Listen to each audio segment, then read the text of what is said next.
શું કહેશો તે આજે ગોપાલભાઈ કાર્યકર્તાઓને મળવા હારેલા અને જીતેલા ઉમેદવારોને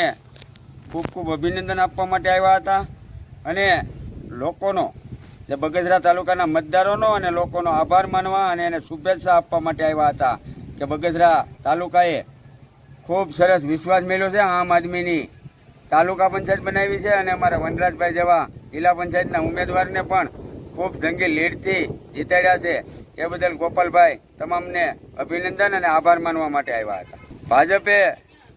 લોકોના કામ નથી કર્યા, રોડ અને રસ્તા, શિક્ષણ જેવું કામ નથી કર્યું, એને માટે લોકોએ એને જાકારો આપ્યો છે અને આમ આદમીને સહકાર આપ્યો છે અને એની ઉપર વિશ્વાસ મેળવ્યો છે. અમને જે આશીર્વાદ આપ્યા છે એ જે અધૂરા કામ છે એને અમે પૂરા કરવા માટે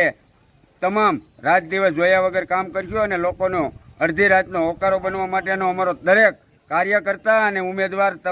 તમામનો અમે મતદારનો હોકારો બનશું એમની પણ અમે લોકોને ખાતરી આપીએ છીએ. શું કહેશો આમાપુર જિલ્લા પંચાયતમાં બહુમતીથી ભાજપ સામે તમે અત્યારે વિજેતા બન્યા, શું કહેશો આગામી દિવસોમાં કેવા કામ કરશો અને સ્નેહ મિલન શું કહેશો? જય જવાન જય કિસાન. અમરેલી જિલ્લા સદસ્યવાળા વનરાજ, આમ આદમી પાર્ટી. હવે જો કે આમાપુર જિલ્લા પંચાયતમાં આવતા તમામ ગામડાઓ જેવા કે 16 ગામ એ લોકોએ મારી ઉપર જે વિશ્વાસ મૂક્યો છે એનું કારણ માત્ર ને માત્ર એ છે કે ભાઈ અહીંયા છેલ્લા કેટલા વર્ષથી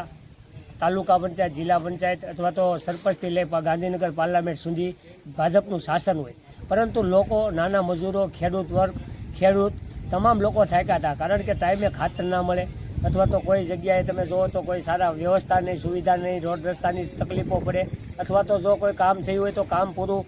ખૂબ કામ શું કે નબળામાં નબળું ક્વોલિટીવાળું કામ થતું હોય. એટલે જેવી કે ઘણી સમસ્યા હતી અને એ ગામના લોકો ખૂબ સારી રીતે સમજી ગયા હતા, જિલ્લા પંચાયતના લોકો. બસ હાલ કરીને જો કે સ્થાનિક સ્વરાજની જો કે સ્થાનિક સ્વરાજમાં કેવા કામ હોય છે કે સામાન્ય કોઈ તાલુકા પંચાયતના કામ હોય છે, જિલ્લા પંચાયતના કામ હોય છે, જેમાં મારી પાસે દરેક લોકોને, ખેડૂતોને આશા હોય છે કે જ્યાં પણ તકલીફ પડે ખેડૂતને અથવા તો નાનામાં નાના વર્ગને ત્યાં મારી હાજરી હોય અને ક્યાંય પણ સમસ્યા હોય તો એ સમસ્યાનો મારાથી ઉકેલ આવે એવી ઘણી સમસ્યા હોય છે. રોડ રસ્તા જેવી કે સ્કૂલોની, પાણીની એવી ઘણી સમસ્યા હોય છે.